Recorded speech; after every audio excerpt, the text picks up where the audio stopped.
Hi, and welcome to our video. I want to explain some of the purpose of these videos we're making for 1,000 Moms. They're not for the MAGA crowd, the Trump crowd, the lost members of the cult. It's for the remaining Americans who have not lost their minds and have an interest in saving democracy. Well, this is Harry Truman, 33rd President of the United States. He was a student of history and an advocate for education, as were all of our great presidents. He famously said, "There's nothing new in the world except the history you do not know."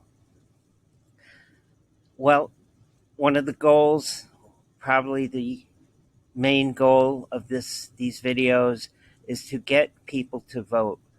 A democracy like this cannot live without fuller participation than the 60% of us who get to the polls every 4 years. We have to increase that number. Please vote, please register to vote, and get everybody you know to do the same. Friends, family, cousins, whatever, neighbors, please. It's the minimum requirement of citizenship. So, welcome to Save the Semiquincentennial. George Washington. America would not exist without him. The Semiquincentennial is America's 250th birthday, just like the bicentennial, America's 200th birthday in 1976. This is going to be a big celebration, a great event, a series of events to honor America and the anniversary of the signing of the Declaration of Independence. That's if we make it. I'm Dave Balog. I'm a published author, and I have a familiarity and great interest in history and politics. I have my degree in history from Hamilton College, and that is my background. And I'm fervently interested in the election upcoming. Well, this is Donald Trump. And Michael Tomasky, an excellent writer in the New Republic, recently wrote this. We've often We've all often wondered whether Donald Trump understands the historical import of what comes out of his mouth. He's so ill-informed, so proudly ignorant, that it's easy to think that when he hurls a historical insult, he just doesn't know. I feel pretty safe in saying that we can now stop giving him the benefit of that particular doubt. His use, twice, once on social media and then repeated in a speech, of the word vermin to describe his political enemies cannot be an accident. That's an unusual word choice. It's not a smear that one just grabs out of the air. And it appears in history chiefly in one context, and one context only, from Nazi Germany and Hitler. While our democracy is in grave danger, and we must vote and do whatever we can, unless we lose what Lincoln called the last best hope of Earth. Well, a brief word about our founding fathers. They were relatively young, mostly in their early 40s, except for Benjamin Franklin, who was uh, quite a bit older, in his 70s.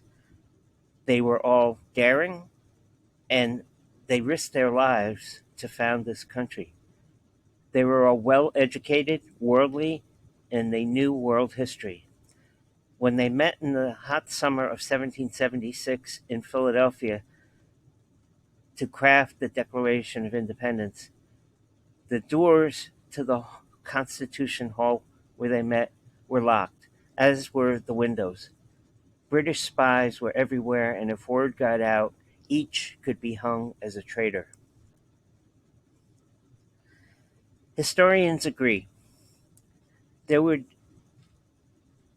be no America without George Washington. He was America's first iconic figure. A wealthy plantation farmer from Virginia, he was neither the intellect nor the writer nor the debater other founders were.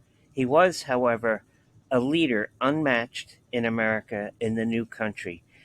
He knew what had to be done and he did it. He brilliantly led a ragtag army to victory over the much larger British force in the Revolutionary War. He was a leader and a strategist without match.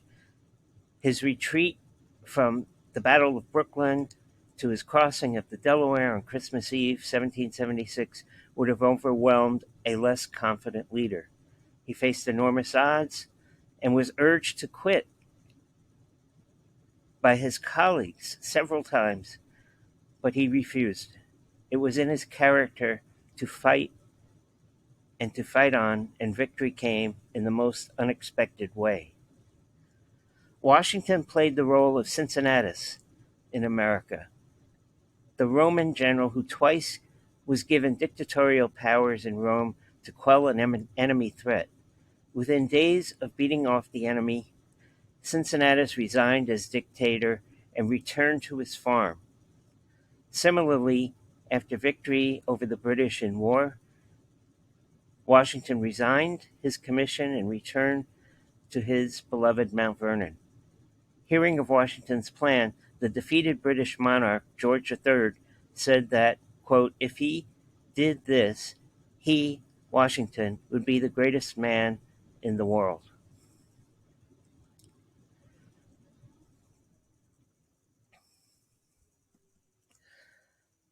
Well, there was no doubt at the Constitutional Convention in 1787 to replace the failed Articles of Confederation that George Washington would be named or elected the first president. There was no one else who commanded his respect and admiration. Indeed, as much of the entire nation as the founding fathers. So in April 1789, Washington took the first oath of office as American president. He realized and said publicly that everything he'd do would be a first and would set a precedent, and he took this responsibility with the greatest of seriousness of purpose. The new leader of the new government did not want political parties or what was known as factionalism. However, it was inevitable in a world where Britain, France, and Spain were still at war with each other. Thomas Jefferson, Washington's Secretary of State, sided with the French and the idea of small government. Alexander Hamilton, on the other hand, Washington's Secretary of the Treasury, urged the nation to get a strong financial backing, and to do that he wanted a strong central government. The Compromise of 1790 gave Hamilton the Bank of America that assumed the debts of the states, while Jefferson received, for his side, the establishment of Washington, D.C., in Southern territory that included his native Virginia.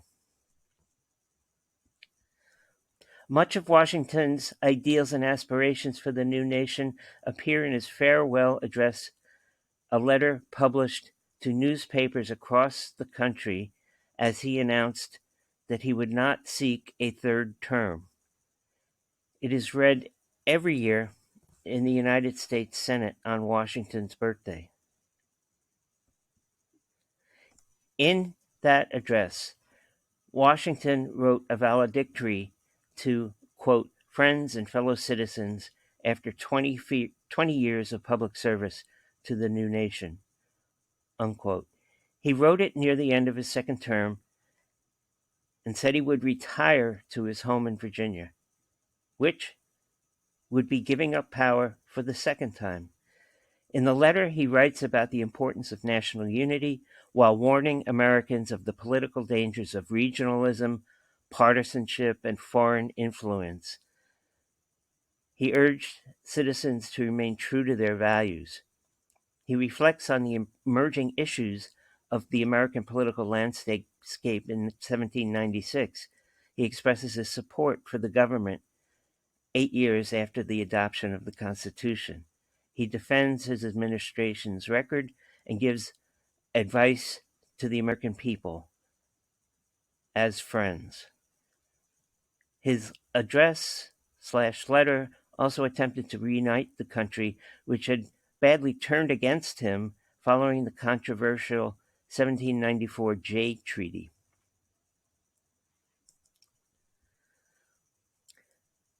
What historian David McCullough wrote about the Founding Fathers was most particularly true about Washington. They were educated, they read history because they wanted and needed to learn everything they could about governing. Unlike Donald Trump, who proudly boasts of a lack of curiosity for the past and is equally uncurious about social developments around the world, Washington,